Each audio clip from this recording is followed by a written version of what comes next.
નમસ્કાર મિત્રો, સ્વાગત છે અમારા યુટ્યુબ ચેનલ ઓલેજ હેપીમાં। મિત્રો, આજે આપણે 1 ડિસેમ્બર 2021થી 7 ડિસેમ્બર 2021ના મહત્ત્વના કરંટ અફેર્સના પ્રશ્નો જોઈશું, જે તમને આવનારી પરીક્ષા માટે ઉપયોગી થઈ રહેશે। શરૂઆત કરીએ ફર્સ્ટ નંબરના ક્વેશ્ચનથી। 1 ડિસેમ્બર એટલે વર્લ્ડ એઇડ્સ ડે તરીકે ઓળખવામાં આવે છે। અભિનેતા સંજય દત્ત કયા રાજ્યના બ્રાન્ડ એમ્બેસેડર બન્યા?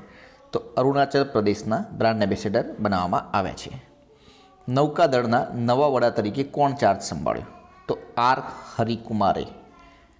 એડમિરલ કેબી સિંઘની જગ્યાએ તેમને ચાર્જ સંભાળ્યો છે, એટલે કે પહેલાં એડમિરલ કેબી સિંઘ હતા, હવે નૌકાદળના નવા વડા આર હરિકુમાર બન્યા છે। ત્રિપુરામાં શિક્ષણ વિભાગે વિદ્યાર્થીઓના ભણતરમાં સુધારો કરવા માટે કયા નામે નવો પ્રયોગ શરૂ કર્યો છે? મધર ઓન કેમ્પસના નામે નવો પ્રયોગ શરૂ કર્યો છે। ભારત અને રશિયા વચ્ચે યોજાતો સંયુક્ત સૈન્ય અભ્યાસ કયા નામે ઓળખવામાં આવે છે? ઇન્દ્ર એક્સરસાઇઝ તરીકે ઓળખવામાં આવે છે। કયા રાજ્યની સરકારે યુએનની સંસ્થા વર્લ્ડ ફૂડ પ્રોગ્રામ સાથે ભાગીદારી કરી? મેઘાલય સાથે। દીપિકા પાદુકોણના પિતા તથા સુખ્યાત બેડમિન્ટન પ્લેયર જેમને BWF લાઈફ ટાઈમ એચિવમેન્ટ એવોર્ડથી સન્માનિત કરવામાં આવ્યા છે, તે કોણ? Prakash Padukone. IPF smart policing index 2021માં કયા રાજ્યએ ટોચનું સ્થાન પ્રાપ્ત કર્યું છે? આંધ્રપ્રદેશે। કેન્દ્રીય અને પરિવાર કલ્યાણ મંત્રી સ્મૃતિ ઈરાનીની પ્રથમ નવલકથા પ્રસિદ્ધ થઈ છે, જેનું શીર્ષક શું છે? લાલ સલામ। નવલકથા માટે મણિપુર રાજ્ય પુરસ્કારથી કોણે સન્માનિત કરવામાં આવ્યા? લેખક બેરિલ ઠંગાને। એશિયન તીરંદાજી ચેમ્પિયનશિપમાં ભારતે કેટલા ચંદ્રક મેળવ્યા છે? ટોટલ 7 ચંદ્રક મેળવ્યા છે। ભારતની સૌપ્રથમ 3D આઈ સર્જરી ફેસિલિટીનું ઉદ્ઘાટન ક્યાં કરવામાં આવ્યું? ચેન્નઈ ખાતે। 14મા ICC અંડર-19 વર્લ્ડ કપની યજમાની કયા દેશ દ્વારા કરવામાં આવશે? West Indies. રાષ્ટ્રપતિ રામનાથ કોવિંદ દ્વારા હરિયાણાના કયા મોડેલ વિલેજનું ઉદ્ઘાટન કરવામાં આવ્યું? સુઈ। ભારતની પશ્ચિમી નૌસેના કમાન દ્વારા મુંબઈ ખાતે સૈન્ય અભ્યાસ કરવામાં આવ્યો હતો, જેનું શીર્ષક શું હતું? પ્રસ્થાન। અલ્ટ્રા મેગા સોલાર પાર્કનું ખાતમુહૂર્ત ક્યાં કરવામાં આવ્યું? ઝાંસી ખાતે કરવામાં આવ્યું છે। ઉત્તર પ્રદેશ રાજ્યના કયા શહેરમાં સૌપ્રથમ વાયુ પ્રદૂષણ અવરોધક ટાવરનું ઉદ્ઘાટન કરવામાં આવ્યું? નોઈડામાં। 100% જૈવિક ખેતી કરનારો ગુજરાતનો પ્રથમ જિલ્લો કયો બન્યો? ડાંગ।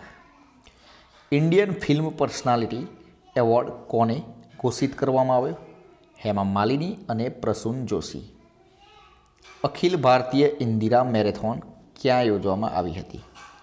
પ્રયાગરાજમાં। લંડનના ઇકોનોમિસ્ટ ઇન્ટેલિજન્સ યુનિટની યાદી મુજબ વિશ્વનું સૌથી મોંઘું શહેર કયું બન્યું છે? ઇઝરાયેલનું તેલ અવીવ। પેરિસ અને સિંગાપુર બીજા સ્થાન પર છે।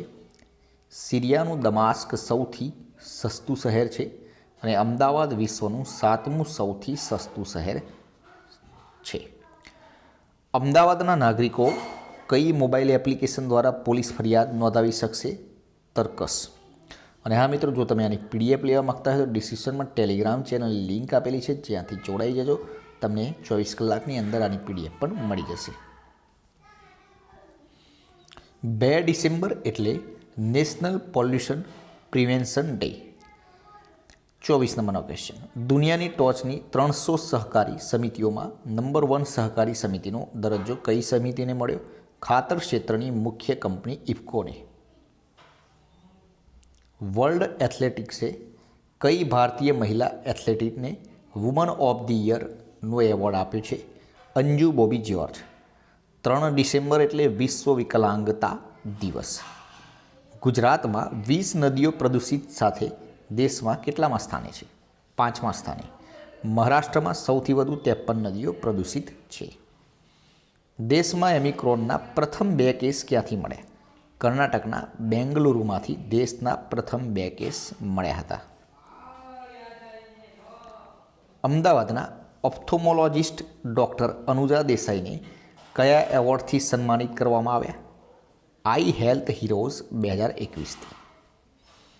તાજેતરમાં લેખક પંડિત નોવી કપાડિયાનું અવસાન થયું હતું. 4 ડિસેમ્બર એટલે ભારતીય નૌસેના દિવસ. IMFના ડેપ્યુટી મેનેજિંગ ડાયરેક્ટર પદે કોની નિમણૂક કરવામાં આવી છે? તો ભારતીય મૂળના ગીતા ગોપીનાથની નિમણૂક કરવામાં આવી છે. ગુજરાત પ્રદેશ કોંગ્રેસ સમિતિના અધ્યક્ષ તરીકે કોની પસંદગી કરવામાં આવી? ગુજરાતના OBC સમાજના જગદીશ ઠાકોરની. 800 ગોલ પૂરા કરનારો વિશ્વનો પ્રથમ ફૂટબોલર કોણ બને છે? Cristiano Ronaldo. ભૂતપૂર્વ વડાપ્રધાન મોરારજી દેસાઈ, ચૌધરી ચરણસિંહ અને ઇન્દિરા ગાંધીના સંયુક્ત સચિવ તરીકે ફરજ બજાવનાર જેમનું હાલમાં નિધન થયું છે તે કોણ છે? હસમુખ શાહ. ગુજરાતમાં ઓમિક્રોનના પ્રથમ કેસ ક્યાં નોંધાયો? જામનગર ખાતે. ન્યૂઝીલેન્ડના બોલર જેને ટેસ્ટ મેચમાં ભારત સામે એક જ ઇનિંગમાં 10 વિકેટ લઈ ઇતિહાસ સર્જ્યો છે તે કોણ? એઝાઝ પટેલ. તેમજ એઝાઝ પટેલે 10 વિકેટો લીધી છે ભારત સામે, તેમજ 10 વિકેટ લેનાર વિશ્વનો ત્રીજો બોલર બને છે. અગાઉ જેમ લેકર અને અનિલ કુંબલે 10 વિકેટ લઈ ચૂક્યા છે. એઝાઝ પટેલ મૂળ ભરૂચના ટંકારિયાનો વતની છે. તેનો જન્મ મુંબઈમાં થયો હતો. વેક્સિનેશન ફરજિયાત કરનારું દેશનું પ્રથમ રાજ્ય કયું બન્યું છે? પાંડિચેરી. કેન્દ્ર સરકારે પ્રત્યેક રાજ્યમાં એક શહેરને સોલાર સિટી તરીકે વિકસિત કરવા નિર્ણય કર્યો છે, જેના ભાગરૂપે ગુજરાતમાંથી કયા શહેરની પસંદગી કરવામાં આવી છે? દ્વારકાની. 3 ડિસેમ્બર એટલે આંતરરાષ્ટ્રીય દિવ્યાંગ જન દિવસ તરીકે ઓળખવામાં આવે છે. ભારત અને બાંગ્લાદેશે 6 ડિસેમ્બરે કયો દિવસ ઉજવવાનો નિર્ણય કર્યો છે? મૈત્રી દિવસ તરીકે. કયા રાજ્યની સરકારે જર્મનીના બેવેરિયન વિશ્વવિદ્યાલય સાથે સમજૂતી કરી છે? કર્ણાટક. ભારત સરકારે ગુણવત્તાપ્રદ શિક્ષણ માટે કઈ બેંક સાથે ₹3,752 કરોડની સમજૂતી કરી છે? એશિયન ડેવલપમેન્ટ બેંક સાથે. ભારતીય આંતરરાષ્ટ્રીય વેપાર મેળામાં કયું રાજ્ય ગોલ્ડ મેડલ વિજેતા બન્યું છે? તો બિહાર. તાજેતરમાં કયા રાજ્યમાં હોર્નબિલ મહોત્સવની ઉજવણી કરવામાં આવી? નાગાલેન્ડમાં. અખિલ ભારતીય મરાઠી સાહિત્ય સંમેલન ક્યાં યોજાયું હતું? નાસિક ખાતે. રોપવે સેવા શરૂ કરનારું પ્રથમ ભારતીય શહેર કયું બન્યું? વારાણસી. તાજેતરમાં ઇન્ડોનેશિયામાં કયો જ્વાળામુખી ફાટ્યો છે? સુમેરુ. વડનગરમાં 15 બાય 15 મીટરનું કેપ્સ્યુલ આકારનું સ્ટ્રક્ચર મળી આવ્યું છે. તેમજ પેલેસ્ટાઇનમાં પહેલીવાર દિવ્યાંગોની નેશનલ ફૂટબોલ ટીમ બની છે. તો મિત્રો, આ હતા આપણા આજના વિડીયોના 50 પ્રશ્નો. વિડીયો પસંદ આવે તો લાઇક કરજો, પોતાના મિત્રો જોડે શેર કરજો અને ચેનલને સબસ્ક્રાઈબ કરવાનું ના ભૂલતા, જેથી કરીને આવનાર દરેક વિડીયોની નોટિફિકેશન આપણે સૌપ્રથમ મળી રહે અને આપની તૈયારીમાં વધારો થઈ શકે. કાલે ફરીથી નવા વિડીયો સાથે મળીશું. જય હિન્દ, જય ભારત.